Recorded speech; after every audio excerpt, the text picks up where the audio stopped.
मुख्यमंत्री कोण असावा याचा निर्णय उद्धव ठाकरे घेतात. कोणी ठरवायचं हे आम्ही ठरवू शकत नाही.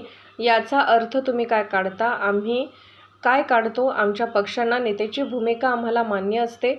आम्ही तर्कवितर्क काढत नाही. जागा वाटपाची चर्चा सुरू आहे, झालं की सांगण्यात येईल. सण सुरू आहे, ते देखील महत्त्वाचे आहे. एसटी कामगारांच्या संपावेळी आम्ही जी भूमिका घेतली होती तेव्हा राज्य सरकारच्या पगाराच्या हिशोबाने देण्याची तयारी देखील दाखवली होती.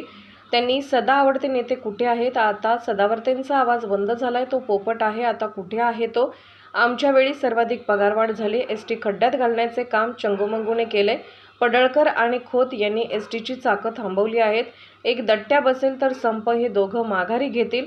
कामगार गरीब आहेत, त्यांचा प्रश्न सोडवला पाहिजे. बँक लुटून खाल्ली आहे सदावर्ते आणि गँगनं एसटी संपवण्याचं काम केलंय. मवियाचा काही संबंध नाही आहे संपाबाबत. उद्धव ठाकरेंचा कार्यक्रम मी ठरवत नाही. ते का जात नाही आहेत याची कल्पना नाही. तुम्हाला कोणी सांगितलं नाराजी आहे, तुम्हाला सांगितलं का? एकूणची काढून घेतली म्हणजे त्यांचा जीव घेतला आणि त्यांचा जीव घेतला की हा प्रश्न बरोबर मार्गी लागेल. मी आहे काय राजकीय व्यासपीठ नाहीये, पण मी एवढंच सांगतो, तुमच्या ह्या लढाला शिवसेनेचा संपूर्ण पाठिंबा आहे. मला वाटतं खासदार अरविंद सावंत देखील येऊन भेट देऊन गेले. आम्ही दोघेही आमदार तुमच्यासाठी आलेलो आहोत. पक्षप्रमुखांच्या कानावरती मी घालून हे सगळं आलेलो आहोत. पुन्हा आता पक्षप्रमुखांकडे जाऊन या सगळ्यांची माहिती देतो आणि पुढच्या लढ्याची दिशा कशी असेल ती मी आपल्याशी चर्चा करून नंतर मग पुढे आपण कसं याच्यामध्ये लढायचं ते ठरवू. आज मी आवाहन करतो की आपण हे जे आमरण उपोषण जे करत आहात एका चिंतेपोटी मी उद्धव साहेबांच्या वतीने आवाहन करतो की आपण ते मागे घ्यावं.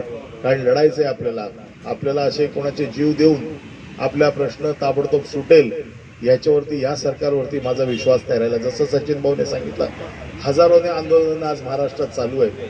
हजारोने लोक तिकडे बसलेले आहेत आझाद मैदानमध्ये आणि म्हणून पक्षाच्या वतीने आमची पूर्ण ताकद आपल्या पाठीशी उभी करण्याचं काम शिवसेना पक्षप्रमुखांनी आम्हाला दोघांना दिलेली आहे जबाबदारी. आम्ही इथे आलेलो आहोत. आपण या सगळ्या आव्हानाचा विचार करावा आणि योग्य तो निर्णय घ्यावा अशी विनंती करतो आणि आपल्या लढ्याच्या पाठीशी आपण संपूर्ण ताकदीने आहोत अशी विनंती करून मी माझे 2 शब्द संपवतो. या विषयाच्या बाबतीमध्ये सचिन भाऊ जास्तीत जास्त बघत असतात, परंतु स्थानिक म्हणून मी इकडची तुम्हाला जी काही ताकद लागेल, पक्ष म्हणून जी काही ताकद लागेल, ही सगळी आमच्या वतीने मिळण्याची जबाबदारी माझी आहे आणि पूर्ण शिवसेना आपल्या पाठीशी उभं राहील असा एक विश्वास व्यक्त करून 2 शब्द संपवतो. जय हिंद.